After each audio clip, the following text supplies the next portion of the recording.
Hello दोस्तों, आप सभी लोगों का हमारे ऑनलाइन प्लेटफॉर्म दी एजुकेशन फैकल्टी में बहुत बहुत हार्दिक अभिनंदन है। ठीक है, तो हम लोग आज बात करेंगे भारतीय संविधान के भाग व अनुच्छेद पर। ठीक है, अगर हम संविधान के भाग और अनुच्छेद पर बात किया जाए तो यहाँ पर आप देखेंगे कि भारत का जो संवैधानिक विकास है, ठीक है, उसको हम लोग थोड़ा बाद में देखा जाएगा। तो यहाँ पर पहले हम लोग संविधान से शुरू करते हैं, संविधान के भाग और अनुच्छेद से शुरू करते हैं। ठीक है, इसके बाद भाग और अनुच्छेद होगा, फिर इसके बाद हम लोग अनुसूचियाँ देखेंगे, फिर उसके बाद हम लोग भारतीय संविधान के जो भाग हैं उनसे उनमें जो वर्णित अनुच्छेद है, ठीक है, उसके बारे में हम लोग बात करेंगे। और जो संवैधानिक विकास है, संविधान सभा हो गया और संविधान निर्माण की प्रक्रिया हो गई, संविधान निर्माण में जितने भी विदेशी स्रोत लगे हैं उसके बारे में हम लोग बात करेंगे। ठीक है, तो पहले यहाँ पर आप ध्यान दीजिएगा कि जो भारतीय संविधान का विकास है वो तो माना जाता है 1600 ईस्वी से, मान लीजिए जब अंग्रेज आते हैं वहाँ पर, और 1600 ईस्वी में कौन भारत का शासक है, वो है अकबर। ठीक है, यहाँ पर एक बात ध्यान दीजिएगा कि ईस्ट इंडिया कंपनी जो है कब उसका निर्माण हुआ था, अकबर के शासनकाल में। उसमें भारत का जो शासक था, मुगल शासक अकबर था। ठीक है, तो किसके चार्टर अधिनियम के तहत हुआ, महारानी एलिजाबेथ प्रथम के अधिनियम के तहत।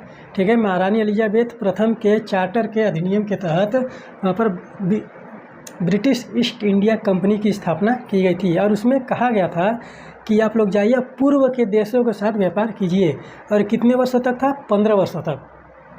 ठीक है, यानी कि सीधा और मोटा बात ये है कि 1600 ईस्वी के अधिनियम के तहत एक कंपनी का गठन किया गया जो ब्रिटिश ईस्ट इंडिया कंपनी के नाम से थी, और उसको 15 वर्षों तक, 15 वर्षों के लिए वहाँ पर देखेंगे कि पूर्व के देशों के साथ व्यापार करने का अनुमति दिया गया।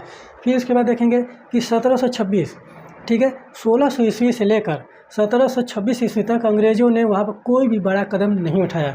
ठीक है, क्योंकि वहाँ पर जब तक मुग़ल सम्राट हैं, 1600 ईस्वी से लेकर 1707 में औरंगजेब की मृत्यु होती है। मान लीजिए कि मुग़ल साम्राज्य की स्थापना 1526 में हुआ, 1526 से लेकर 1707 तक मुग़ल सम्राट रहते हैं। उसके बाद उत्तर मुग़लकालीन सम्राट आते हैं।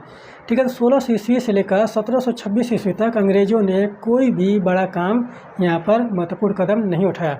जैसे ही 1707 में औरंगजेब की मृत्यु होती है, ठीक है, 1707 में जैसे ही औरंगजेब की मृत्यु होती है, उसके बाद धीरे धीरे अंग्रेज़ों ने वहाँ पर कार्य प्रारंभ किया, भारतीय समाज में हस्तक्षेप करना प्रारंभ किया। राजा रजवाड़ों महाराजाओं के मध्य वहाँ पर जाकर उनके साथ मिलकर वहाँ पर शासन करने का प्रयत्न करने लगे। ठीक है, तो फिर उसके बाद देखेंगे कि 1717 में फ़र्रुखसियर का फरमान आता है, और वो तो महामूर्ख इंसान था। ठीक है, उसको एक गंभीर बीमारी थी, और एक अंग्रेज़ डॉक्टर ने उसको उस बीमारी से निजात पाने के लिए वहाँ पर उसका इलाज किया, और उसके एवज में उसने क्या किया कि बंगाल, बिहार, उड़ीसा की दीवानी दे दी। फिर उसके बाद बम्बई के टकसालों में जो नोट बन रहे थे, जो सिक्के छप रहे थे, उनको अंग्रेज़ों के समतुल्य बना दिया, अंग्रेज़ों के मुद्राओं को समतुल्य। तो इस तरह से अंग्रेज़ों को वहाँ पर भारत में व्यापार करने के लिए एक अवसर के रूप में देखने को मिला। और 1707 के बाद आप देखेंगे कि 1726 ईस्वी में ही वहाँ पर अंग्रेज़ों ने दूसरा अधिनियम लाया, और वहाँ पर देखिए कि 3 प्रेसिडेंसियाँ बनाकर वहाँ पर एक गवर्नरों की नियुक्ति कर दी जाती है 1726 ईस्वी में। कि कहाँ, बंगाल में और मद्रास में और बम्बई में। बम्बई तो अंग्रेज़ों को दहेज में मिला था। ठीक है, ये सोचने वाली बात है कि भारत के जो भूभाग है, जो भू राज्य क्षेत्र हैं, उनको दहेजों में आदान प्रदान किया जा रहा है, यानी कि उपहार स्वरूप इसको समझा जा रहा है कि वहाँ पर अंग्रेज़ों ने वहाँ पर दहेज के रूप में इसको प्राप्त कर लिया। आप लोगों के लिए एक प्रश्न है कि आप कमेंट करके बताइए कि अंग्रेज़ों को बम्बई जो है किससे दहेज में मिला। ठीक है, किससे, कौन इनको दहेज में दिया था। ये सोचने वाली बात है, बहुत बड़ी बात है कि आप किसी देश के राज्य क्षेत्र को वहाँ पर किसी को दहेज में दे रहे हैं, उपहार स्वरूप दे रहे हैं। ठीक है, तो ये सोचने वाली बात है भारतीयों के लिए। ठीक है, फिर ये उसके बाद देखिए 1726 के बाद 1773 का रेगुलेटिंग एक्ट आता है, और पहली बार भारत में संवैधानिक स्थिति को स्पष्ट करने वाला जो अधिनियम है वो 1773 का अधिनियम है। ठीक है, तो यहाँ पर अगर कभी प्रश्न पूछता है कि भारतीय संविधान का जो संवैधानिक स्थिति स्पष्ट होता है, जो पहली बार जो राजलेख लाया जाता है जिस पर भारतीय संविधान पर प्रभाव पड़ता है जिसका, तो पहली बार जो अभिलेख आया था, जो अधिनियम आया था, वो 1773 का रेगुलेटिंग एक्ट था। और पहली बार जो महत्वपूर्ण कार्य किया गया इस 1773 के रेगुलेटिंग एक्ट के तहत कि बम्बई और मद्रास की प्रेसिडेंसियों को बंगाल प्रेसिडेंसी के अधीन कर दिया गया, और फिर जो गवर्नर था, गवर्नर के नाम को बदलकर गवर्नर जनरल कर दिया गया। ठीक है, पहली बार। तो यहाँ पर एक संवैधानिक स्थिति स्पष्ट होती है भारतीय संविधान के लिए। ठीक है, यहाँ पर भारतीय संविधान के लिए जो संवैधानिक स्थिति है जो इसमें देखने को मिल रहा है। तो जो कभी कभी प्रश्न पूछता है कि ब्रिटेन के द्वारा, ब्रिटिशों के द्वारा जो पहली बार राजलेख लाया गया जिसे संवैधानिक ब्रिटेन के संवैधानिक स्थिति को स्पष्ट करता है, वो था 1773 का रेगुलेटिंग एक्ट। ठीक है, तो यहाँ से धीरे धीरे क्रमबद्ध तरीके से भारतीय संविधान का विकास प्रारंभ होता है। 1773 के बाद 1781 का अधिनियम, जिसे एक्ट ऑफ सेटलमेंट भी बोला जाता है। फिर उसके बाद 1784 का अधिनियम, पिट्स इंडिया एक्ट, 1792 का अधिनियम, फिर उसके बाद 1792 या 93 में आया था। तो उसके बाद देखेंगे कि उसमें 20 वर्ष के लिए कंपनी के कार्यकाल को बढ़ा दिया गया पहली बार। ठीक है, यहाँ पर ध्यान देने वाली बात है, 15 वर्षों के लिए जो कंपनी व्यापार करने के लिए आई थी 1792-93 में उसके कार्यों को बढ़ाया गया। कितनी वर्षों के लिए? 20 वर्ष के लिए। और उसी के बाद देखेंगे कि 1813 का अधिनियम आता है। 1813 का अधिनियम बहुत ही महत्वपूर्ण है, उससे बहुत ही ज़्यादा प्रश्न बनाए जाते हैं। फिर उसके बाद 1813 में फिर बढ़ाया गया 20 साल के लिए, तो 1833 में आया, और 1833 में भी बढ़ाया गया था 20 साल के लिए, लेकिन बीच में आप देखेंगे कि वहाँ पर 1857 की क्रांति हो जाती है। ठीक है, तो 1833 के बाद 1853 का अधिनियम 20 वर्ष के लिए। 1853 में भी यही प्रावधान लागू हुए थे, 20 वर्ष के लिए कार्य को बढ़ाया जा रहा था। ठीक है, बीच में ही क्रांति हो गई 1857 की, तो फिर 1858 का अधिनियम आया, और 1 नवंबर 1858 को लॉर्ड कैनिंग था वहाँ भारत का गवर्नर जनरल। और फिर वहाँ पर देखेंगे कि इलाहाबाद के प्रयागराज के इलाहाबाद के मिंटो पार्क में वहाँ पर महारानी एलिजाबेथ का घोषणा पत्र सुनाता है, वहाँ पर कंपनी के शासन को भारत से ख़त्म कर दिया गया। ठीक है, यहाँ पर एक कहानी हो गई। और फिर उसके बाद 1861 का अधिनियम आता है। फिर 1861 के अधिनियम के बाद देखेंगे कि फिर वहाँ पर 1876 का शाही उपाधि अधिनियम आता है। 1876 के शाही उपाधि अधिनियम के द्वारा वहाँ पर 1877 में महारानी वहाँ पर एलिजाबेथ हैं, एलिजाबेथ को भारत के साम्राज्ञी घोषित कर दिया गया। भारत का जो कर्ता धर्ता है उनको घोषित कर दिया गया। ठीक है, फिर उसके बाद देखेंगे कि 1892 का अधिनियम आता है। 1892 का अधिनियम के बाद 1909 का अधिनियम, फिर 1919 का अधिनियम, 1933 का अधिनियम, 1935 का अधिनियम। ठीक है, तो इन सारे अधिनियमों को हम लोग देखेंगे, एक बारीकी से देखा जाएगा, और इनसे प्रश्न हमेशा स्ट्रेट फॉरवर्ड पूछ लिया जाता है। ठीक है, यूपीएससी हो, चाहे स्टेट एग्जाम हो, या फिर उसके बाद वनडे एग्जाम्स लीजिए, चाहे स्टेट पीसीएस लीजिए, उन सारे एग्जाम्स में भारतीय संविधान के संवैधानिक विकास से जो अधिनियम हैं 1600 ईस्वी से लेकर 1935 तक के जो अधिनियम हैं उनसे प्रश्न बनाए जाते हैं हर एक एग्जाम में। अब बात करते हैं भारतीय संविधान के भाग और अनुच्छेद पर। और जो भारतीय संविधान के निर्माण की प्रक्रिया है, संविधान सभा हो गया, फिर उसके बाद संविधान के स्रोत हो गए जो है, उनके बारे में भी हम लोग बात करेंगे। पहले हम लोग संविधान में देखते हैं। ठीक है, तो संविधान मान लीजिए कि छोटा सा चीज़ होता है, अनुच्छेद 1 से लेकर 51 तक। ठीक है, वनडे एग्जाम्स के लिए जो बहुत ही महत्वपूर्ण चीज़ है, अनुच्छेद 1 से 51 तक। ठीक है, अनुच्छेद 1 से 51 तक जिसको भी रटा हुआ है, जिसको भी याद है, वनडे एग्जाम्स में इससे ही प्रश्न बनते हैं ज़्यादातर।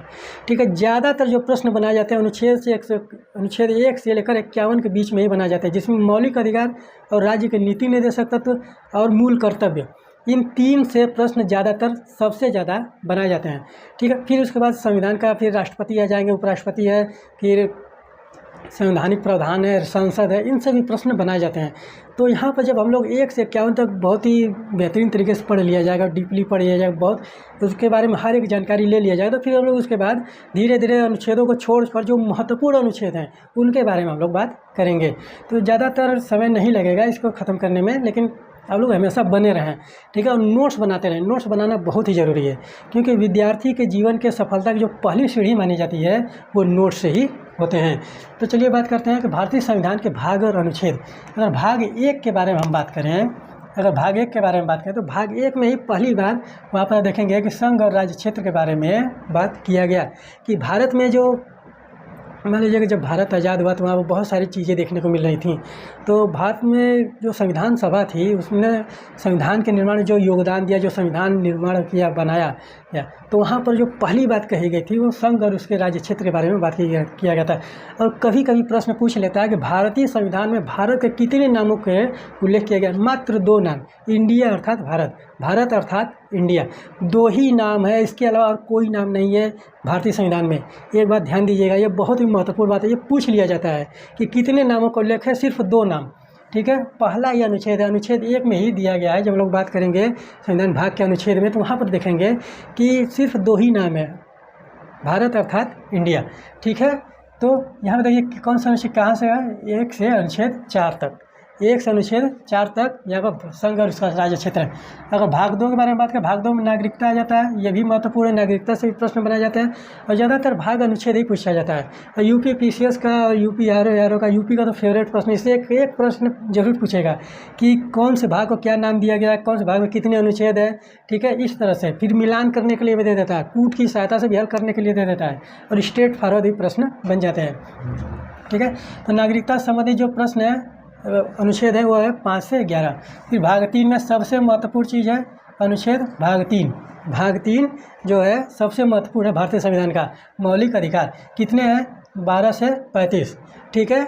और कुल कितने मौलिक अधिकार दिए गए हैं भारतीय लोगों को, ठीक है, तो इसमें दिया गया 5-6 प्रकार के हैं, ठीक है। फिर उसके बाद देखिए भाग 4, इससे भी ज़्यादा प्रश्न बनाए जाते हैं, ठीक है। मौलिक अधिकार, मौलिक कर्तव्य और मौलिक राज्य की नीति निर्देशक तत्व, इन 3 क्षेत्रों से बहुत ही ज़्यादा प्रश्न बनाए जाते हैं और ज़्यादातर प्रश्न जो है यहीं से बनते हैं, ठीक है। अनुच्छेद 36 से 51 तक जो है राज्य के नीति निर्देशक तत्व। फिर भाग 4 में मूल कर्तव्य कुल कितने हैं? 11 मूल कर्तव्य हैं, ठीक है। कौन सी समिति थी? सरदार स्वर्ण सिंह समिति। कौन सा संविधान संशोधन है? 42वां संविधान संशोधन, ठीक है, 1976 में। कौन सा अनुच्छेद है? अनुच्छेद 51 का मात्र एक अनुच्छेद है, 51 का में मूल कर्तव्य बात किया गया है, ठीक है। अगर इनके स्रोत के बारे में बात कर लें तो जो मौलिक अधिकार है वो कहाँ से है? अमेरिका के संविधान से। राज्य के नीति निर्देशक तत्व जो है आयरलैंड के संविधान से। मूल कर्तव्य जो है रूस के संविधान से, सोवियत संघ के संविधान से, ठीक है। तो यहाँ पर यही बात ध्यान देने वाली बातें हैं, ठीक है। फिर देखिए भाग 5 में क्या दिया गया है? संघ, ठीक है। संघ में कौन कितने अनुच्छेद है? 52 से 51। इसी में संघ की कार्यपालिका भी आती है, ठीक है। संघ की कार्यपालिका यानी कि राष्ट्रपति आ जाएंगे, उपराष्ट्रपति आ जाएंगे और फिर उसके बाद सर्वोच्च न्यायालय आ जाएगा इसी में, ठीक है। और संसद के भी कुछ भाग आ जाते हैं इसमें। तो यहाँ पर देखेंगे कि भाग अनुच्छेद 52 से लेकर 51 तक बहुत ही बड़ा भाग है संघ, ठीक है। कौन सा भाग है? भाग भारतीय संविधान का भाग 5। फिर उसके बाद बात करते हैं 6। भाग 6 के बारे में बात करें, भाग 6 में क्या है? राज्य की कार्यपालिका जो है, विधायिका जो है, फिर न्यायपालिका हो गया, ये सारी चीज़ें जो राज्य में आते हैं कहाँ से कहाँ तक है? अनुच्छेद 152 से 237 तक, ठीक है। फिर देखिए कि अनुच्छेद 7 जो है इसके बारे में कभी नहीं पूछता है ये, क्योंकि ये निरसित है। अनुच्छेद 238 है, इसमें क्या दिया था? पहली अनुसूची के जो भारतीय संविधान के पहली अनुसूची, वहाँ पर जब भारतीय संविधान का निर्माण हो रहा था तो कुछ राज्य ऐसे थे जिनको अनुसूची क ख में रखा गया था, ठीक है। तो उनको राज्य वहाँ पर वो यूनियन टेरिटरी के रूप में थे और यहाँ पर क्या किया गया है?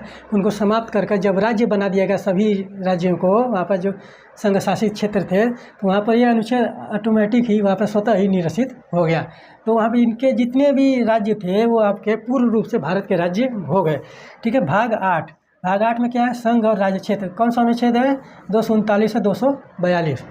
फिर भाग 9 में पंचायत। इससे हम लोग एक पंचायत को लेकर हम एक अलग से वीडियो बनाएंगे। उसमें पंचायत हो गया, नगर पालिका, कौन सा संविधान संशोधन है, उसके बाद क्या ज़रूरत पड़ी पंचायतों की और भारतीय संविधान के किस अनुच्छेद में पंचायतों गठन के बारे में बात किया गया है, ठीक है। तो कौन सा है? भाग 9। और कौन सी अनुसूचियाँ पंचायतों से है, फिर नगर पालिका से, इसके लिए एक अलग से सेपरेट वीडियो बनाया जाएगा, ठीक है। आप लोग कमेंट करते रहें, अपने सुझाव देते रहें, ठीक है। भाग 9 में पंचायत है 243 से 243 अड़त।